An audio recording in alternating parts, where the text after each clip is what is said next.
work at. Do either of you have a follow-up to that? Or question for Chuck?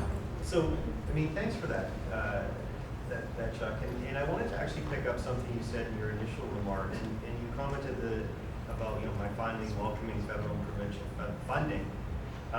The reality is that's always I've ever been saying is we need to make sure the federal and provincial governments do their job instead of letting them download their services and their responsibilities onto us. And in fact, Patrick, I know that you've blogged on this very recently, that you've acknowledged our city is increasing its expenses because we are being forced to do the work that other jurisdictions aren't, and we need to really lean on federal and provincial governments to do their share of the lifting, to go and they have roughly 93% of the amount of the taxes you all pay, roughly 93% of that goes to the provincial government, 7% comes to us here. And yet we're letting them off the hook. We need to make sure they're committing and coming to that table. And that's our goal, not to do the funding for them from our limited resources, but rather to make sure that we're advocating vehemently, I almost said violently, to civil society still, to make sure that they're doing the lifting with what really is all of our tax dollars. With that, I saw you excitedly putting down the notes there. And again, this is why I'm always challenged when I hear people talk about staying in our lane and municipality not getting involved in provincial and federal governments. We need to get involved in that. We need to be proactive. We need to build relationships, and we need to be both pressing on them to give us the supports we need, and we also need to be communicating with them so that when funding becomes available for housing, we already have the relationships, and we've already told them, we're going to approve it. We have land available for you. We have a affordable housing amenity fund which will allow us to cover off some of the utility costs when you want to build something new. We have to let them know that we are ready to receive that funding and ready to support the not-for-profit that they're going to give money for to build housing. And so we can't do that by staying in our own lane and ignoring what's going on in federal and provincial politics. We have to be actively involved in federal and provincial politics. And I didn't want to interrupt you because I didn't want to stop you from mentioning the fact that property taxes are so small compared to the property tax burden we face around the region, and how we do only get about 8% of all property taxes. It is a challenge, so we need to make sure we're leveraging the money we get from senior governments very effectively. All right, thank you all. That was almost too well behaved. We will then go to, in between each of these 7 key issues, we will be having one mini debate of 5 minutes each that will be one-on-one, in which one of the candidates will ask another one a question, and then we'll have a nice little discussion out of that. As far as I know, none of the candidates have shared their questions with the either one, so it is a surprise to me as well. Our first segment will be Mr. Ken Armstrong asking a question to Mr. Patrick Johnstone. So, Ken, take it away.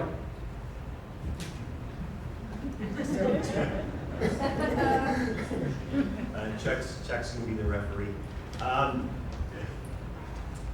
So I want to talk about the Royal City moniker. Patrick, we talked about this on Wednesday, and we talked about it on Thursday. And on Wednesday, your answer to the topic was we didn't agree to get rid of the Royal City moniker. We just agreed to consult. And then Thursday, having refreshed my memory by looking at the motion, and pointing out that, in fact, the motion did say, yes, we're going to phase out the Royal City moniker. You came back with, your answer then was, well, look, it's just a corporate brand. The city's citizens can call it whatever you will. And I guess my question to start off the debate is which is it? What answer is your answer? The motion is absolutely, it was in a public meeting and it's open for the public to read.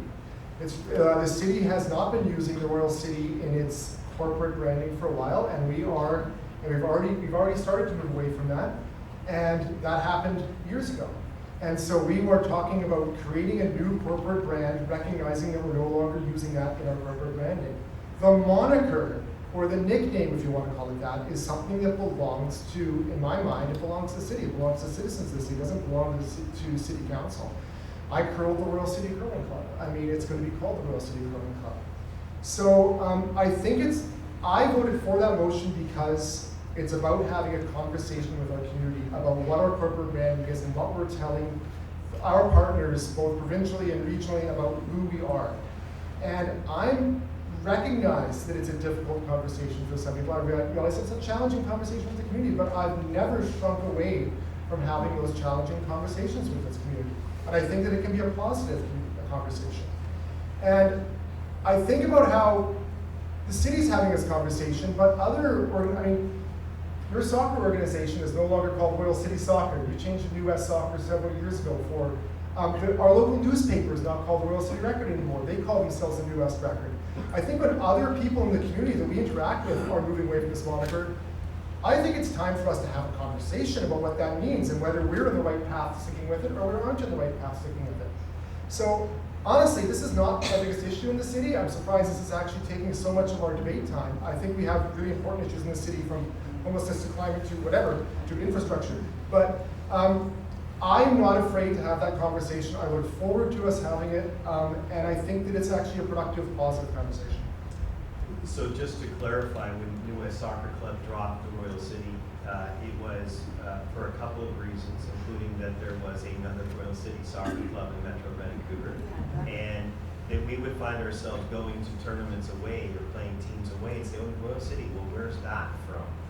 So but on the New West Soccer website, it does talk about it being about inclusiveness and making sure that we're including everyone in our community. I haven't read the website. Good. I was on the committee, and I know what the discussions of the committee actually were. And I saw Jeff's comments, and I'm like, oh, okay, well, that was in the back of Jeff's mind, I guess, but it wasn't at the topic of our conversation. Good. That's why we should have this conversation, I think. This is why we shouldn't shrink away from this conversation. And we should have the conversation, I would submit, first. Rather than deciding first and acting second, we should have the conversation first, and we should be engaging with all of the 17 Indigenous nations, not just one. We should be engaging with all of the communities in New Westminster, this community, Uptown, Queensborough, the other many different ethnic communities. We have so many immigrants from Africa and India who I'm sure would have input on this topic, and that conversation was not had before the decision was made to face it up. So I'll just leave it on this one thought. The last time I checked the New Westminster Twitter feed, which was this week, they still use the crown. Yeah, they still do use the crown, but they don't see the Royal City. Much like if you go to New York City's website, you don't see the Big Apple on their website anywhere because they don't use it for corporate branding. That doesn't mean people have stopped calling it the Big Apple. It doesn't mean they took an apple down from the big ball at Times Square. Part of your moniker, that sort of thing belongs to the community, and I believe it belongs to the community, not to council. But our corporate branding is something different. Thanks. All right, the spirited debate. Chuck, I know that you have thoughts on this as well. Unfortunately, I have to be strict with the format. If you do want to use some of your time in the next topic to quickly address what you heard here, you can. You also will have your own 2-question period, so we can have a little bit of intrigue over what he'll do. We now go to topic number 2, which is crime. From 2016 to 2018, the yearly crime severity index in New Westminster, as measured by Statistics Canada across all of Canada, was an average of 74.6. Since then, it has been an average of 87.34, a 17% increase over the last 3 years. That's one of the highest increases in the Lower Mainland.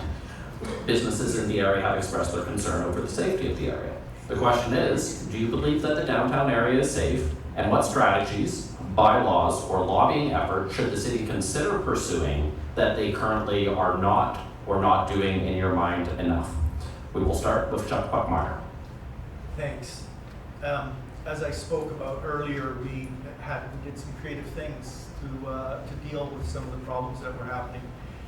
They involved participation of the community and working with police. We have the same number of police on duty today as we did when I first ran in 1997, close to the same number of sworn officers, and our city's doubled in size. I absolutely oppose defunding the police. I think that we need creative forms of policing. When I was first elected, we just could not resolve the problem at the 8th Street SkyTrain station was a notorious drug dealing area, and you can't really identify between people that are homeless or people that are there to do harm or to sell drugs. And so we brought in sort of an approach that some people cannot survive. They're homeless because of mental health issues, because of addiction issues. Other people are homeless just because of circumstances where they literally lose their home and they're temporarily in the street. Other people are the people that come into the city and they prey on those. They prey on our most vulnerable. And so 10 seconds. the approach we did was we actually dealt with those that were preying on the most vulnerable. We cleaned up the SkyTrain station using that tag. Thank you very much. Pat, we'll go to you next. Right up front, don't let people in the heat of an election scare you with terms like defund the police. The fact is that during those same period of time that Justin gave you those statistics on crime, the police budget in New Westminster went up 18%. That's more than any other department in New Westminster. We have not defunded the police. They have been given every penny of funding that they requested over that period of time. And I have voted for every police budget over that time. Now again, we run the risk again, I hear, of conflating homelessness with crime. And again, I don't want to conflate those two issues. They are two completely different issues. But we have, to answer the question, we need to have different approaches to how we address what's going on right now with the mental health crisis and with the opioid crisis that is affecting the entire region, and was severely changed during the COVID period when traditional supports and fell apart effectively. These are not the same challenges that we had in the 1990s. And 1990s approaches to fixing these challenges are not going to work in the 21st century. We don't have the same legal authorities we had in the 1990s. We don't have the same approach to treating our fellow citizens like we did in the 1990s. So, 10 seconds. Oh, I was going to get into the partnerships, but maybe we'll talk about partnerships when we do debate. Thank you. Thank you very much. And we'll have 5 minutes afterwards where you can get into that more. And then, Ken, you are last in this part, 90 seconds. Thank you. Policing and public safety are core municipal responsibilities. Could the speaker get closer to the microphone, please? There we go. This is better. Policing and public safety are core municipal responsibilities. And there is an increase in petty crime. I'm going to break this thing just like I did the other night. And property crime, including property crime and violence in the downtown core in the last 8 years on Chuck and Patrick's watch. We've seen that. The stats bear that out. And the truth of that, I agree with Patrick. Write that down. I agree with Patrick. That it's not a homelessness issue. It's a crime issue, and we need to treat it accordingly. We have some creative ideas to try and alter police strategies, whether it's foot and bike patrols downtown, Quayside, maybe even uptown, whether it's expanding community policing programs. And there is a community policing office in Queensborough. It should be activated, and there's probably other opportunities for community policing in this city. We will ensure there's an adequately funded police department, and make no bones about it, notwithstanding what Patrick said about the increase in police budget. The last two budget meetings in 2020 and 2021, the topic has come up, and last year the council sent the budget back and asked the police board to freeze it. The police board said, can't do it. And so council voted on it, and yeah, it passed 5-2. 10 seconds. So, we need to, excuse me, and we will talk about PACT in a second. Patrick and I both want to talk about that, and I'm sure Chuck will as well. All right, thanks very much. I will have my first question to Pat, and you can answer quickly or elaborate if you want. But the first part of my question was, do you believe the downtown area is safe? And I don't believe any of you directly answer that. So I will first go to Pat, and like I said, you can as short or long as you want, and then we'll continue what has been an interesting contrast thus far. Yeah, the complex answer to that question is I feel downtown is safe, but I also recognize that I'm a relatively healthy white male. And I recognize that there are people in our community who don't feel safe in downtown. And so I have to recognize my own privilege in doing that. I walk downtown every day. I walk downtown many evenings. And yeah, I recognize there are other people who do not feel as safe downtown as I do. So the answer is yes, but recognizing my privilege in that. Either of you want to directly answer the question as well? Yeah, thanks. Oh. Yeah, it's kind of on the same note. I personally feel safe in the downtown area. But people have come to me and said that they don't feel safe. Women working in the downtown, women working late. The other thing that has really changed the feeling in the downtown is some of the mental health activities are creating some randomness. My wife works in the downtown east side. She's run a school there teaching people with barriers, cooking skills. And after 13 years, she now feels unsafe down there. That the type of mental illness and the drug-induced mental illness that's happening is unprecedented. It's something that is new. We're seeing it in our organization, and absolutely in those cases, people are more cautious and probably more fearful. So what I would say is I exercise more caution after dark downtown than I do in other areas. Do I feel at risk? Well, again, like Patrick says, I'm younger than I act younger and think I'm younger than I actually am. I'm a middle-aged white male in decent shape, and I acknowledge the privilege that comes with that, and that others may not have that privilege. But by the same token, I keep my head up, I keep my phone in my pocket, I'm not texting away, rather than making sure I'm aware of my surroundings. So that's my perspective. Now, PACT, the peer-assisted care teams, and Chuck has alluded to some of the mental health challenges and the randomness, and so I'm so excited to have this provincial pilot product in our community. And what it does, for those who don't know, it has mental health teams dealing with people who are in mental health distress and I'm dealing with the wellness checks, and they take those tasks away from the police who maybe aren't necessarily trained well to do that. And so that's a pilot project that's being run here and another community, one other community in Metro Vancouver. And we need to make sure, as a council and as mayor, that we are insisting that the provincial government make that funding permanent. So we take that responsibility away from the police, so the police can focus on their core policing responsibilities, instead of having this responsibility that frankly they're just not trained to do as well as mental health workers do. Yeah, Chuck.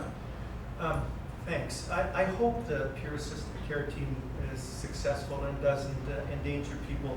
A couple months ago, I did a ride around with a young police officer that identifies Asian, very shorter than I.